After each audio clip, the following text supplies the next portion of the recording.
get to know them. Because when you ask them a lot of questions about them, not only do they like you more and they're more likely to refer you, but you also gain ammunition, so to speak, on what services you provide that might be useful for them. So that's one thing. Ask a lot of questions, get to know them. They'll naturally ask you about you.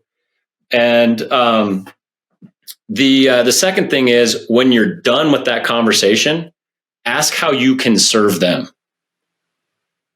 Right? What can I do to support you?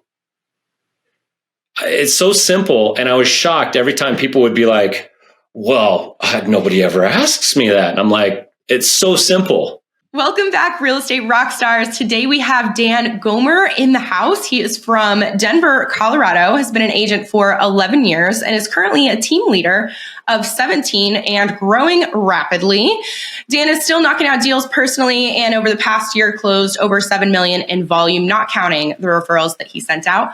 And Dan is good at a lot of different things. Before we hit record, we were trying to break down what direction we wanted to go.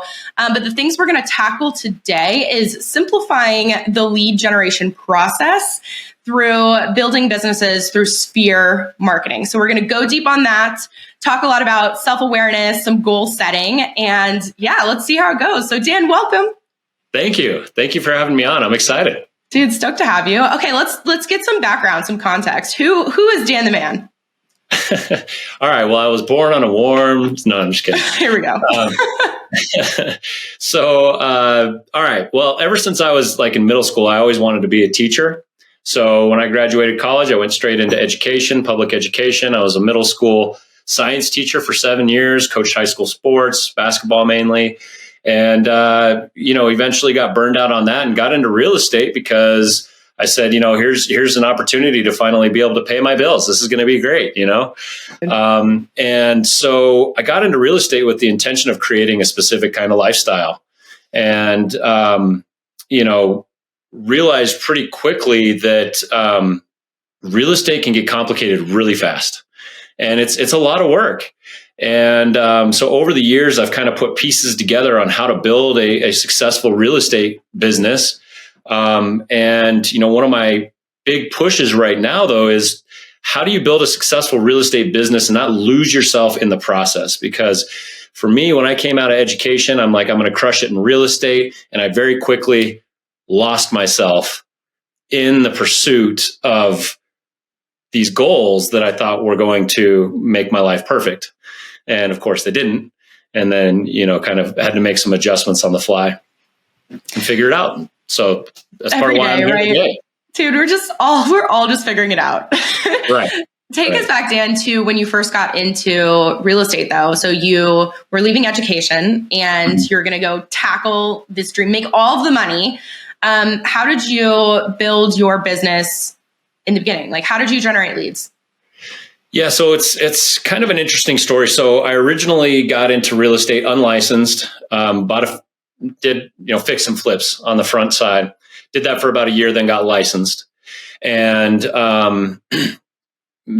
first of all, doing fix and flips full time, that's a tough gig. Bro. And this was in 2011, right? So the market was still pretty primed for it, but it's tough.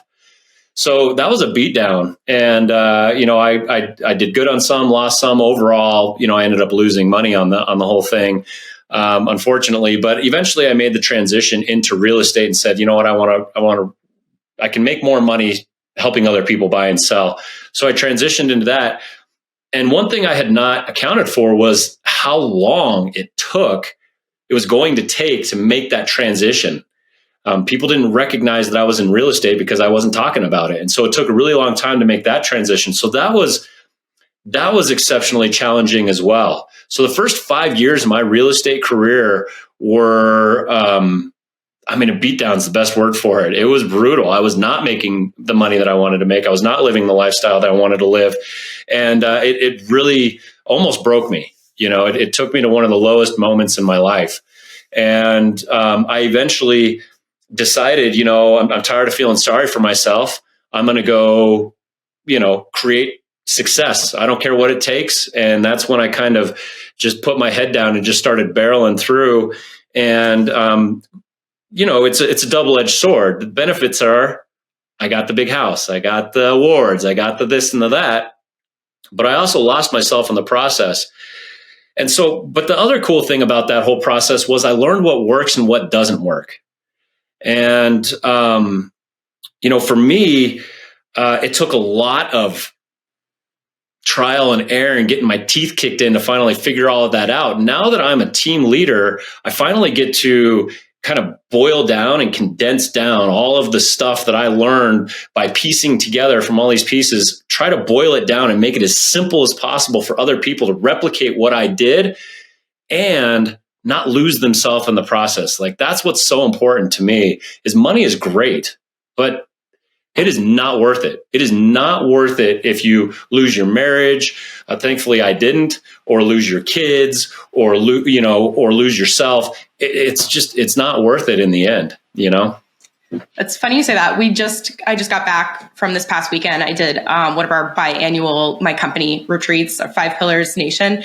And one of the big things that we talked about was exactly that, where it's like, at the end of the day, if all the money's gone, if all of, the accomplishments, your awards, the fancy things are gone, who is left? Do you like that person? And so I'm totally with you with, it's not worth it if you build it in a way where you hate your whole life. Right. But question about, how did you go though from the beatdown that you were talking about to the big house and the awards? Like, what was the, because you did 5 years of beatdown. That's a long time. So how did we transition into what others would perceive as success? Yeah. Financial success. Right. So I simplified, to be honest. I didn't know it at the time, but what ended up happening was I stopped trying to reinvent the wheel. Number one, like I'm smarter than everybody. Let me figure out the new way of doing things. It's like this profession has been around forever. The tools that we need are all right in front of us. Right. So let me circle back here. The biggest component of it was I made a decision. I decided I was going to go do this. And there was nothing that was going to stop me. That was the number one thing that got me there. I believe that when we understand why we're doing something, it's nearly impossible to stop us. If we really understand why we're going after it. I knew why I was going after this. I had to prove something to myself, and I had to prove something to all those people out there that I was better than they were saying I was, right? That was my why. It was a chip on my shoulder. So there was that. And then I started leaning into sphere marketing. So all my business was built on sphere marketing. So I went to my sphere. I started doing all the things that, there's all these programs that they talk about, right? You got Buffini, you got Ninja, you got all these programs, right, that talk about sphere marketing.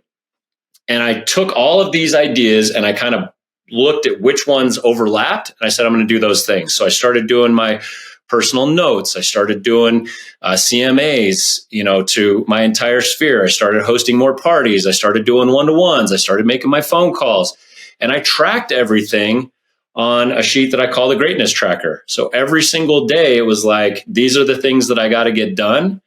And what that allowed me to do is it allowed me to stop focusing on like, I've got to get 2 deals a month. I could forget about that.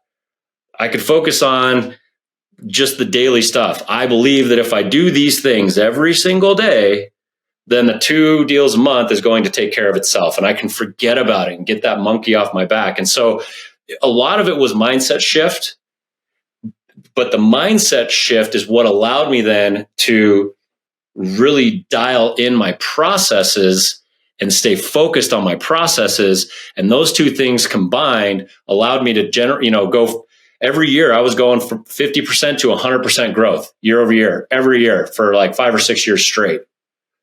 So it works once we make that decision and we focus on the small stuff, the daily stuff. Over the long haul, it will pay off.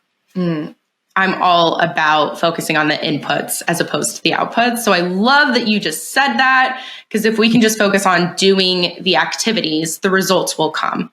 Whereas if we focus on the results, then we're not doing the activities that generate those results. Right. Yeah. And today, before we hopped on this call, I had mentioned that my team and we were focusing on goal setting all morning, right? That's what we've been working on.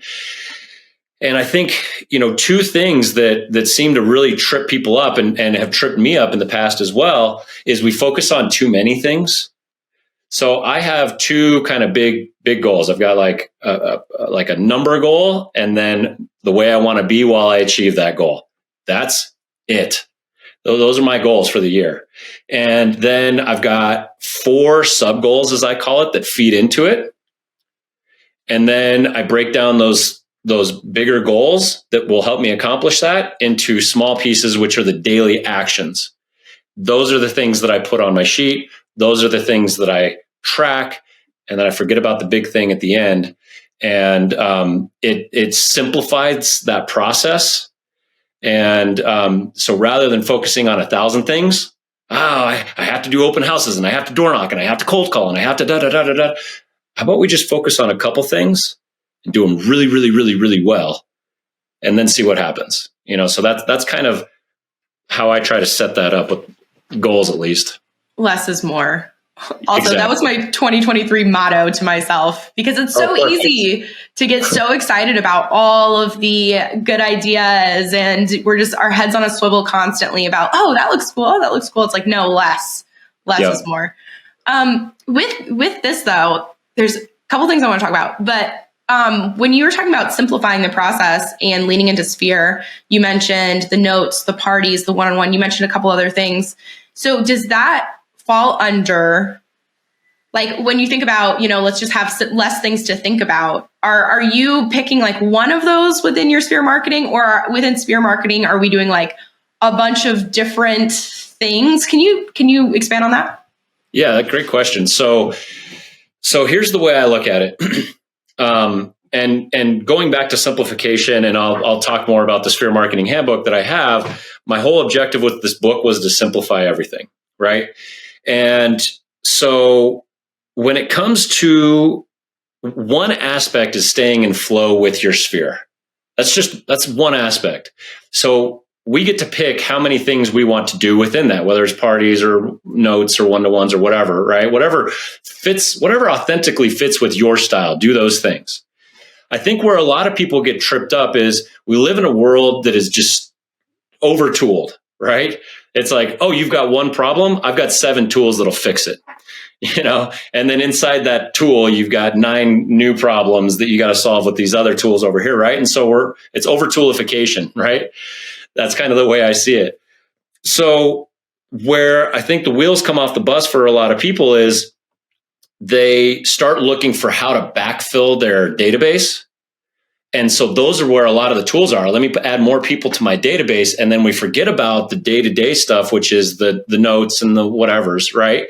So how many do you do? How many do you focus on? Well, it depends on your bandwidth. It depends on how you operate. It depends on how organized you are, what's authentic to you. So I would say pick a couple strategies in terms of staying in flow that work for you.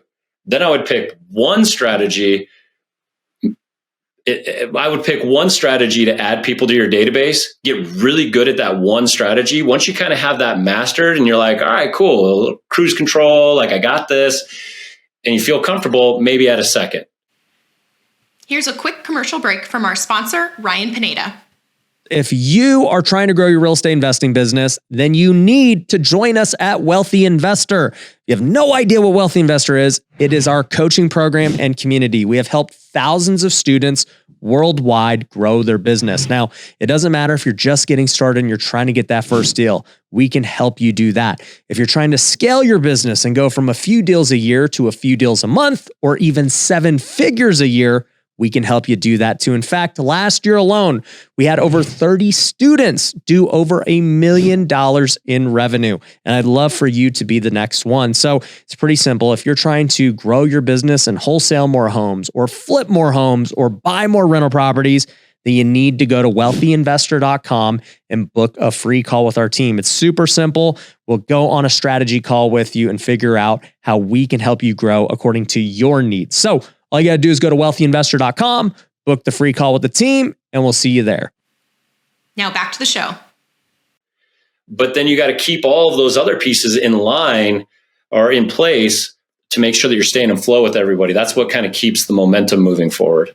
Can we pick an example and walk through it? So hypothetically, like pick one strategy to add people. So what would an example be? So for me, it was networking. So I tried door knocking. I did it for like a year and a half. I've knocked on over 30,000 doors. I got a few leads out of it. I actually kind of enjoyed it, but wasn't ultimately a great fit for me. I tried cold calling for one day. Not a good fit for me. I tried open houses. Not a good fit for me. Finally, for me, what resonated with me was networking, which I never would have guessed that was the way to go. So I joined a group that was a free group. It did not have a limit on number of realtors that could show up. My whole thing was I'm going to be better than all of them anyway. So like, I don't care. And I just started developing relationships with people through networking. So that was one strategy that I utilized that really helped build business. The other strategy that I leveraged was my past life of being a teacher. So I started doing lunches and breakfasts for the teachers. I would come in and talk really quickly on their PLC days, on the days where they're in the school without kids. I would talk to them real quick about real estate, and I would start to build a sphere within the schools themselves. And I still get leads from that, and I haven't done it in years. So for me, that resonated with me. So it just kind of, you got to ask yourself, like, what's authentic? What fits my personality? And I've got lots of different ideas in the book too, opportunities. Wait, and confirm, that was the book that you you uploaded for the toolkit. Yes, exactly. Okay, perfect. Listeners, all of the tactical examples, it is 57 pages of like broken down information. So make sure you go to realestaterockstarsnetwork.com and get the tool. It will be uploaded into our toolbox. It's called Sphere Marketing, and it'll be with Dan Gomer.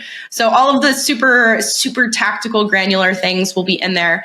But I have one more question about if your networking is your strategy, you are joining. I feel like people get stuck here all the time. They're like, I want to do networking, hypothetically. I join the group. I show up. Why don't I have business? Right.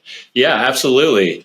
So I'm an extrovert, right? So my whole strategy was, and you don't have to be an extrovert to do this, but my whole strategy was, how do I connect with as many people as possible? So I am all about authenticity. So what I would do is I would go to these meetings, and it was a revolving door of people. That's why I did the free group. It was tons of new people coming in. And I would read people, and I would be like, I like that person's energy. I like what they said about that. So I'm going to go talk to them. And I would talk to them, and I would set up a one-to-one, and I would get to know them. If we resonated, I would develop that relationship. If we didn't resonate, I wouldn't. I wouldn't add them to my database. I wouldn't even spend my time on that. And then I also recognized that my first deal is not going to come anytime soon. In fact, it took maybe a year and a half before I ever got a deal out of that group.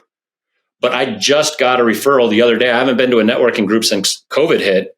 I just got a referral the other day from somebody that I met in networking. So, because I developed those relationships over time, and I built relationships.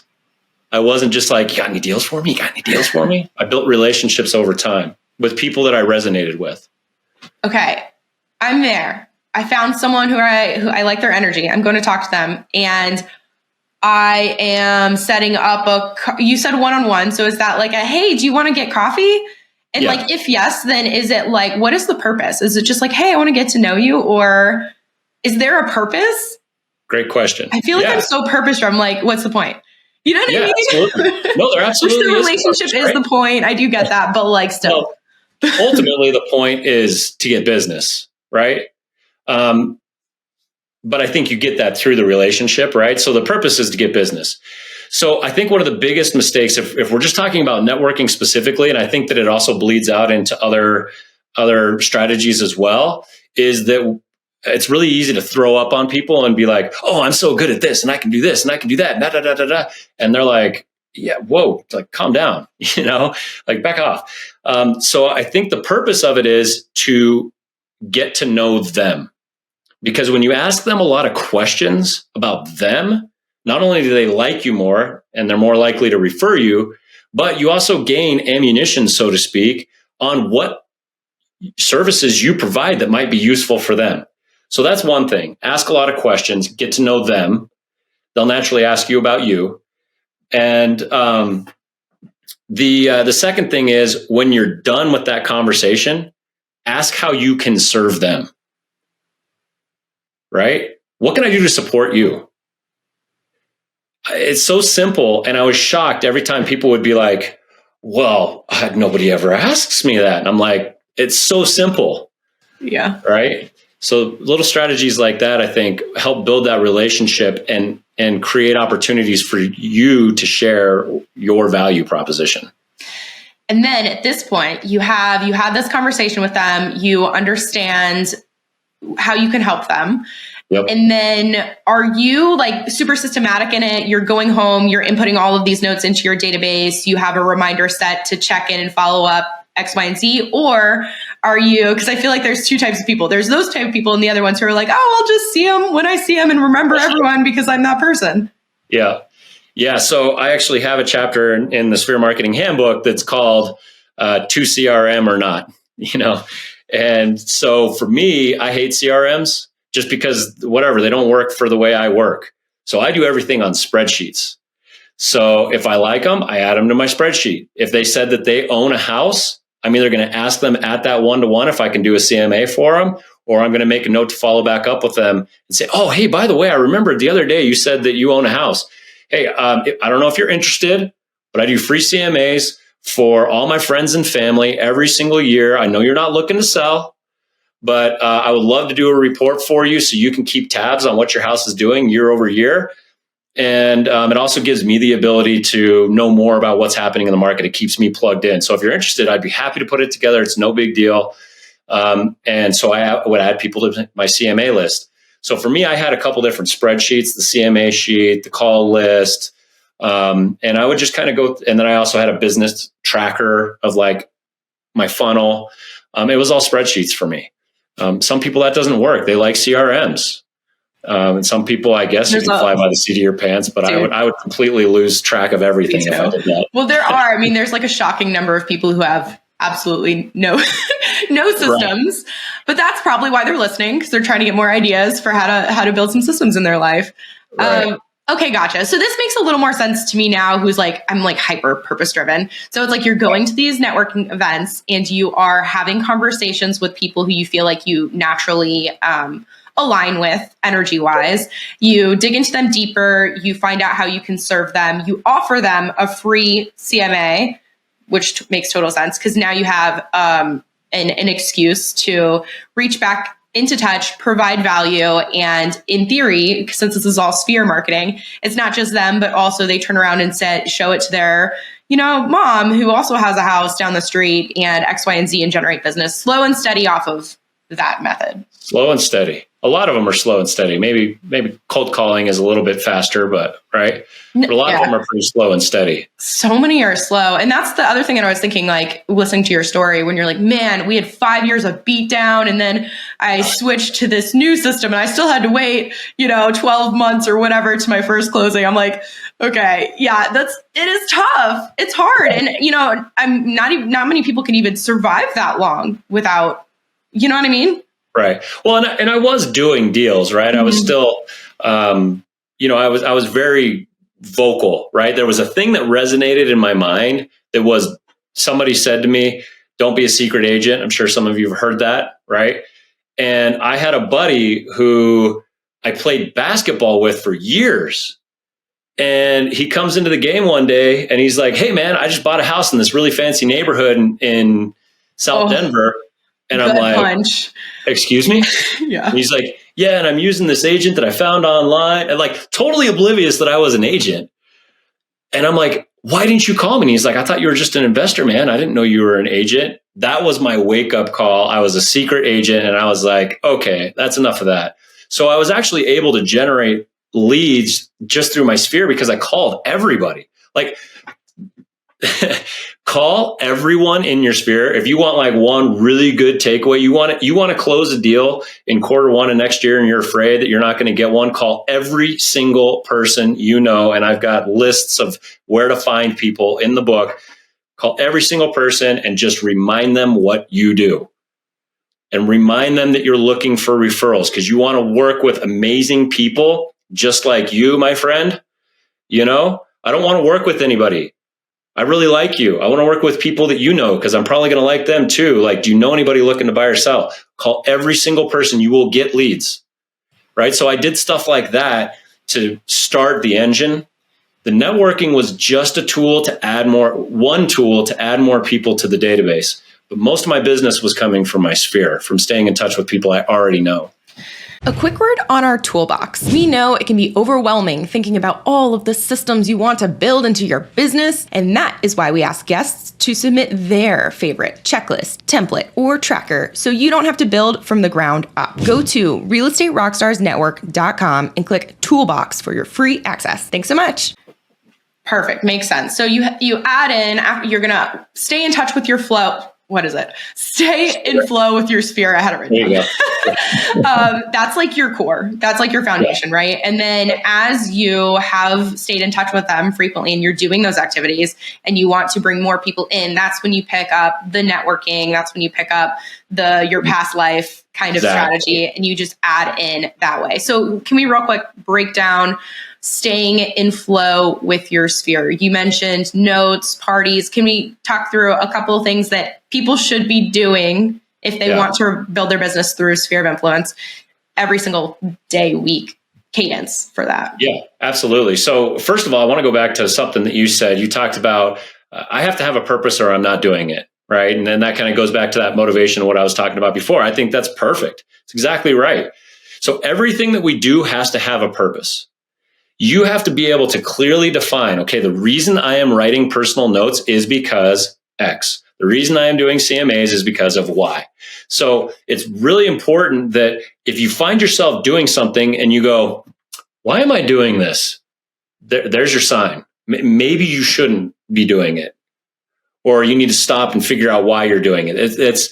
I can't overstress how important that is, because without that clear definition of why you're doing each of these pieces, you're going to lose yourself in the 1,000 tools and you're going to end up doing 1,000 things really crappy instead of doing 5 things really, really, really well. So I just like to preface it with that. So I would say probably the 2 biggest bangs for my buck, number one was CMAs. By far. So, and I'll give you a quick script on the CMAs. So I made my list of people. I decided I'm going to do these CMAs for everybody. I'd call somebody up and I'm like, hey, I want to do a market analysis for you on your house. Love to tell you what your house is worth. And their response is, oh no, man, you don't worry about it. You don't need to do that for me, And I go, no, seriously, like I'm doing this for all my friends and family. I'm going to do it for you every year so you can keep tabs on what you're doing. It's a value add that I want to bring to the table, and it helps me stay in touch with what's happening in the market. All I need to know is, have you done any updates and yada, yada, yada, take a few notes and I go do the CMA. So that by far was the number one thing. And nobody does it because it's a pain in the butt. So nobody does it. And so, so that was number one because it gave me an opportunity to call them. Talk to them about real estate, so I'm not a secret agent anymore. Provide something of value, demonstrate my skills. Like, there's nothing better. So if you take one thing away on a thing to be doing with your sphere, do CMAs, especially right now, right? There are people who don't realize that they have equity in their house. They're maybe missing payments or whatever, and they don't realize that they could turn around and sell it, pay off all their credit card debt, pay off their HELOC, and still walk away with some cash in their pocket, downsize their house or whatever. Like, it's our job as experts to be able to help them see that. So CMAs, personal notes, nobody does them. And I got so many thoughtful phone calls, text messages, letters back from people who are just like, nobody does that anymore. That's so nice for you to handwrite a note and mail it to me. Like, thank you. Dan, what do I say? Yeah. So my whole thing was happy day, love, Shelby. Yeah, I either pull something off of social media that congratulations or happy this or whatever, or if I didn't have anything like that, it was how can I brighten this person's day? Sometimes it was simple as, hey, I just want you to know that I appreciate you, Dan, and that's it. It doesn't have to be, a novel. Complicated, because it sounds like you started this saying simplify. Wow. And here we are simplifying it. Perfect. Right. But what holds people back, right, is they say, oh, well, it has to be perfect. You know what held me back? My handwriting's horrible. I'm like, I'm not going to write these notes. How can I get a computer to do it? And finally, I got over myself and I said, it is what it is. I'm going to write them a sloppy note. They'll be able to read it and they'll appreciate it. And they did. And so it's funny that you say that, because something else that we talked about at the retreat is like identifying your tokens is what we call them. So like within your personal brand, what are the quirky little weird things that you might even be embarrassed of, but they're you at your authentic core. And then if you can lean into that, you can turn something that you didn't like about yourself into like an amazing, like quirky, fun branding opportunity. Like, Dan, oh, like look at his handwriting. But then it's, you know what I mean? It's some cute type of, you know what I'm saying? Absolutely. Absolutely. I don't know. I'd have to think about that. But it's a really fun activity. That is. Yeah. But I feel like, well, here's a perfect example. My son's 12. He's almost 13. He's in 7th grade. And some of his friends are razzing him. They're giving him a hard time about whatever. And my advice to him was, so he's a smart kid, but he's not a very good reader, right? So they give him a hard time about it. And my advice to him was, as soon as you own that you're still smart, even though you read differently from everybody else, it will no longer affect you. Own it. Okay, you don't read as well as other kids. And, I don't write as good as other people. And so when I own it, then nobody has control over me anymore. 100%. That's the transfer of power. It's like the things that you're like hiding from people. It's the minute they find out, they can hold that against you. But if you just take all of your weaknesses and you just like wear them proudly, then you maintain the power. Exactly. Absolutely. Okay. We got CMAs. We got personal notes. What else are we flowing here with? Phone calls. Phone calls. So what held me back from phone calls, and what I hear from when I host classes on this sphere marketing stuff, what I hear agents say, this is always the question. What do I say? I'm afraid that they're going to think I'm just trying to sell them stuff, something to that effect. I know exactly what you're talking about because I struggled with that forever. I haven't talked to this person in 6 years, and all of a sudden I'm calling them out of the blue, like, hey, what's up, man? Like they're gonna see right through me and think I want to sell them a house. And remember, if the purpose of the phone call is just to build a relationship, Ford calls, right? Family, occupation, recreation, dreams. You're just asking them questions, just reconnecting with them. My fear was they were going to see through me and go, oh, you're such a sleazy salesperson. The reality was they were like, oh my goodness, it is so good to hear from you. Thanks for calling, And then I start calling them every quarter. And so then it becomes a regular thing, like, oh, Dan's calling. Hey, what's up, man? How you doing? And so over time, it becomes more regular. But at the beginning, it might feel awkward, and that's okay. But your phone calls to your sphere to just catch up, they will ask you, what's going on with you and your business? Oh, well, it's a fantastic time to be a buyer right now. Whatever. Like, I'm really enjoying what I'm doing. Whatever your spiel is, they will ask you. So you have to reach out to your sphere if you want to grow a successful real estate business. So in the tool that you uploaded to the toolbox earlier when I was scanning, I think there were like things like, your barber and your like all these like people who maybe you've met once, maybe you have their phone number, but you still feel really weird calling and saying, hey, I just want to catch up. You've met them, like maybe it's your banker, whoever. So right. Is that still the same conversation, or do you tweak it at all? Or are you not calling them when you definitions, right? when you define sphere, are these people that you have legitimate relationships with, or are they the ones who you have their phone number, but... Yeah, that's a really valid question. And there's also a section in the book where I talk about eliminating people from your sphere, right? From your call list. And if I am afraid to call them for 2 or 3 consecutive quarters, then I either am forced to call them in the 4th quarter or I remove them. Like there's a hang up for some reason, right? And I don't want to talk to them or whatever. I'll remove them. That's okay. So it has to be somewhat genuine, authentic, in order for it to work. But at the end of the day, I think if there's been people who I thought I would never build a relationship with, and I just called them once and just said, "Hey, how's it going, man? Just wanted to say hi. Get to know you better. Let's go grab coffee." And they're like, "Yeah, sure." And they ended up becoming great clients or friends or whatever. So people will surprise you. So just find a way to reach out in an authentic way. And if it's just like, "Hey, I want to get to know you better," or "I want to reconnect," or "I want to catch up," nobody's doing that. People appreciate that. It's a way to stand out in a world that's all online and all this other stuff. Like, you want to set yourself apart? Go get to know people. Ask them questions. Tell them to talk about themselves. They will send you deals. Real quick, as you likely know, the 2024 Real Estate Rockstars Mastermind is sold out. But if one of your preferred vendors is looking for marketing opportunities, we are looking for sponsors. We would love to get their name and business out to 80 highly motivated real estate agents from across the country. Know someone who'd be interested? Go to realestaterockstarsnetwork.com and shoot us a quick email for more information. Thanks so much. Back to the show. Do you have a pivot for the people hypothetically like me, who if you called Dan, maybe not you personally, but if some agent who whatever called, I'm not picking up. It's nothing personal. I may really, really like you.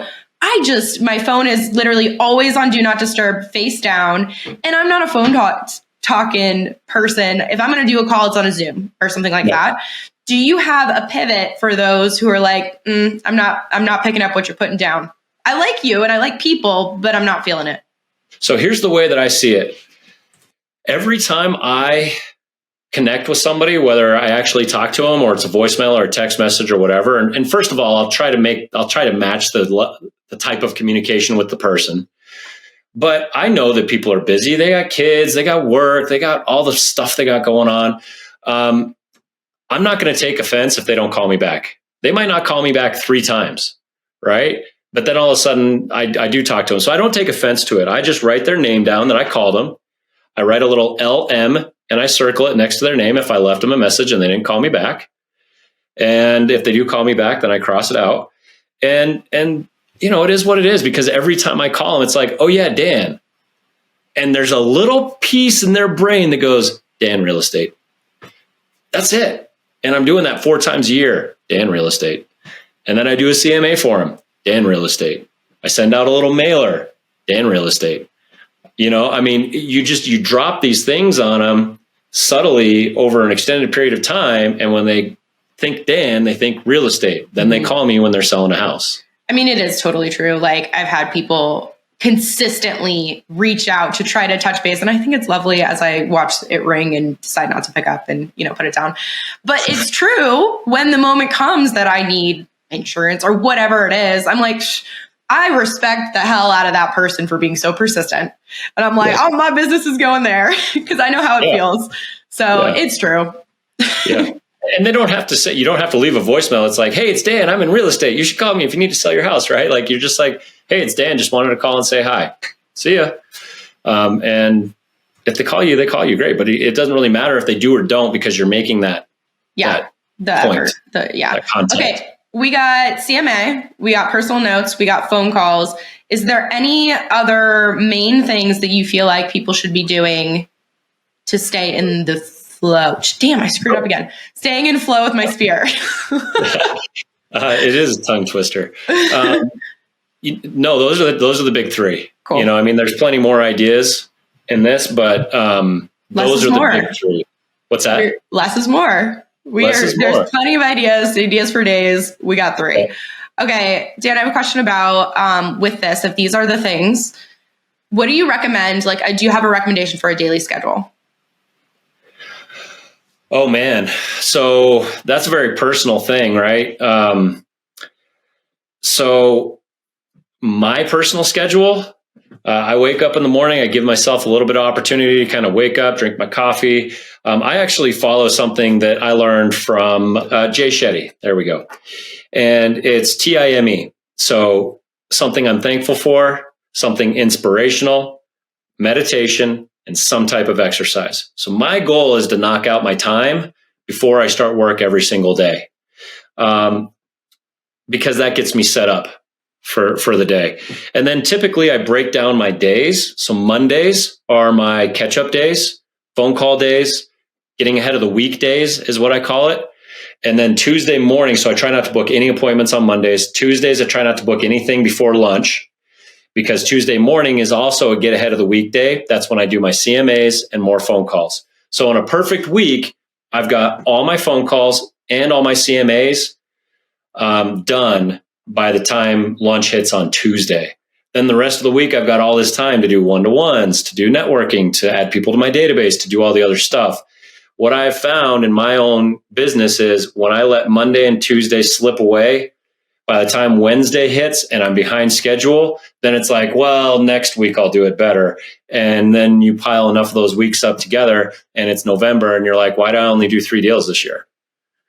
Right. So it starts on Monday, getting that schedule, getting ahead of your week on Monday, Tuesday.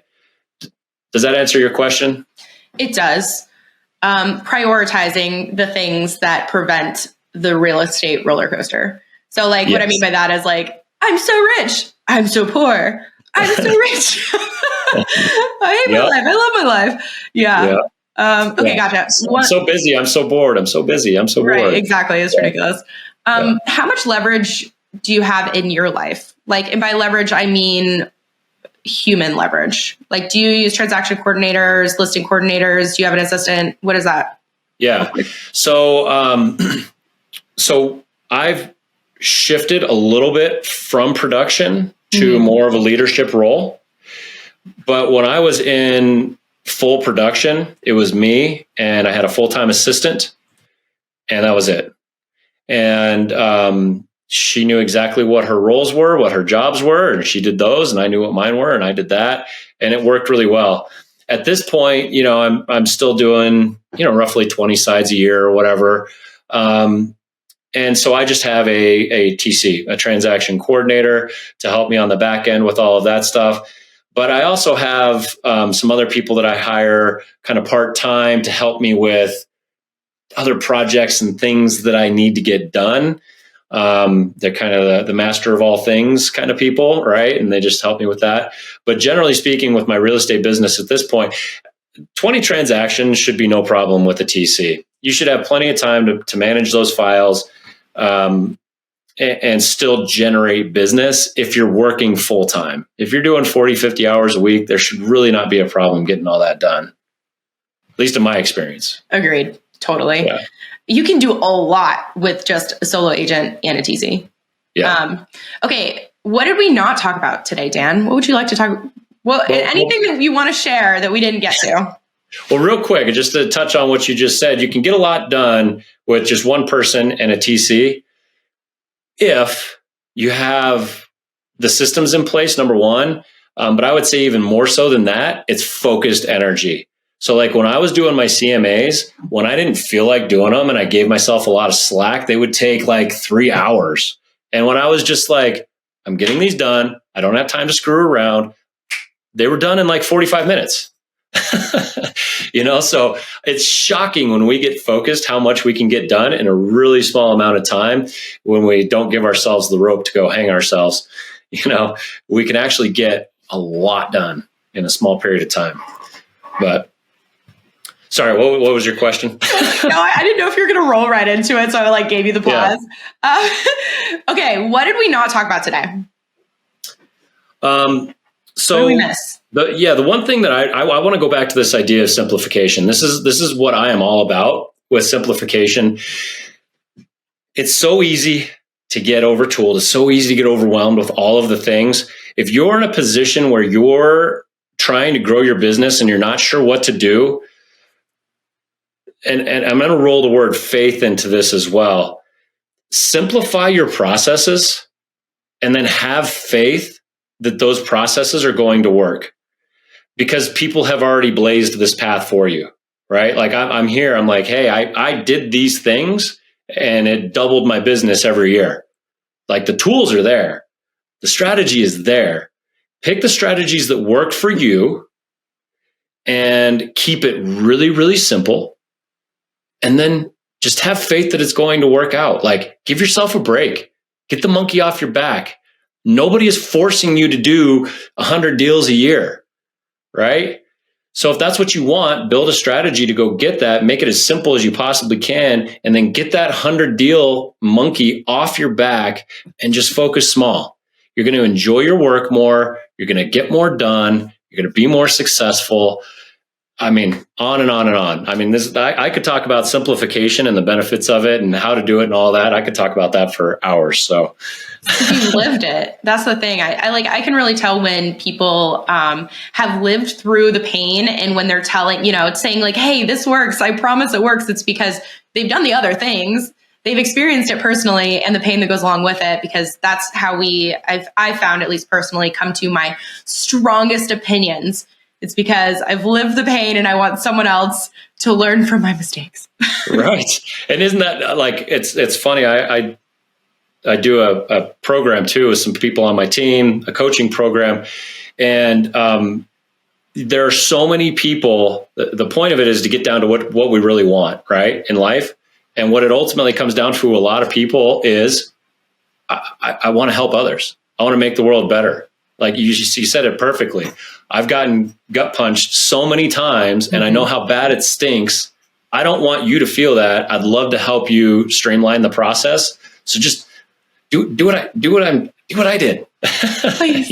Yeah, it's funny. In the beginning, I almost went off-roading. I had to pull myself back when you were talking about how you started with flipping, because I'm an investor first, and I have done so many flips and burrs and wholesales and all of the different short-term rental, long-term rental, and we could have a whole conversation on all of the pain for all of those another day, Dan. But okay. Yeah. Wrap up questions. What is something cool, exciting, interesting that you learned recently?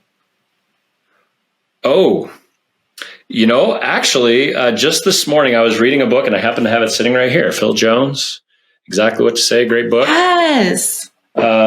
He was talking in there about motivation, and he broke down the word motivation to the Latin roots. So motive, which is the reason, and ation, which is action. So motivation is really the reason to take action. And so when we talk about motivation, I'm just not motivated to get anything done. My argument to that would be, well, you don't know why you're supposed to be doing it. So if you're having trouble getting motivated, go back to your why. Why is this so important? Because if you understand that why, that's your motive that will drive you towards action. That's where motivation comes from. Dope, dude. I love me some Phil Jones too. It's good. Yeah, it's great. What events are you going to in the next 12 months, if any? Ooh, well, I'm going to Cabo for EXP does a big event down in Cabo. So I'm going to go down to Cabo and hang out with a bunch of people from all over the world and learn about real estate, and I don't know, maybe have a margarita or two. We'll see. But I'm super excited for that one. Dan's just blasted in Cabo. No, I'm just kidding. You do not seem like the type. I keep it together. I maintain. That's the key, right? I can sense that. Got to maintain. Okay, perfect. So Cabo. Anything else, or it's too soon to tell? Too soon to tell, but there's lots of little events too, right? Like I always, here's the thing. I just had a conversation with my team about this a week ago. It's about showing up.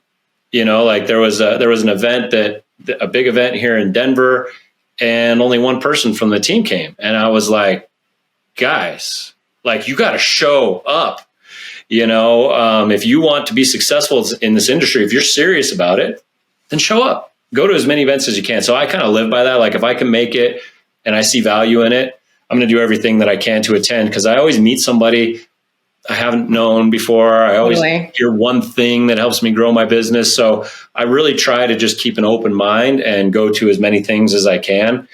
It always works in my favor, it seems Seriously. like. So I credit so much of what I have done throughout my years to the fact that in the very beginning, I went to every freaking conference that I could. And I built, there you can build the real relationships that, like you mentioned earlier, it's harder online. When you're standing in front of someone and you can actually I don't know, it's a totally different experience. Yeah, okay. Absolutely. Dan, where can people who are listening to this find you? Yeah. So, you can always just email me at danielgomer1@gmail.com. I know I should have a fancy whatever, dangomer.com, whatever. You're good. So you can always just email me. Also, I'm on, all the social media accounts.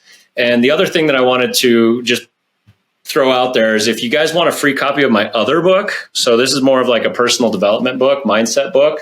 It's really about awareness. We were talking about it a little bit before. Bringing awareness to the way that we show up so we can be intentional with our life and how we show up with other people. That's what that book is about. If you want a free copy of that one, just go to dangomer.com. And if you put your email address in there, it'll add you to my weekly newsletter where I talk about mindset and business. And you'll get a free downloadable copy of that book. So that's another way that you can get in touch with me. Perfect. Listeners, do it. And also, if you missed his email because you're driving or whatever, don't you worry. All of his links, the Facebook, Instagram, LinkedIn, YouTube, his email will be in the show notes for your easy access later. Go follow Dan, show him love, get his book. And guys, of course, hang out with me, Shelby Show on Instagram, or Aaron Amuchastegui on the gram. Hit us with feedback. We want to know, as always, we want this show to be the very best thing in the entire universe. So, and the way we can do that is by heightening our awareness by knowing what you think. So please share with us. And otherwise, guys, that is all we have for today. Dan, thank you so much for coming on the show. And Real Estate Rockstars, thanks for listening. Thank you.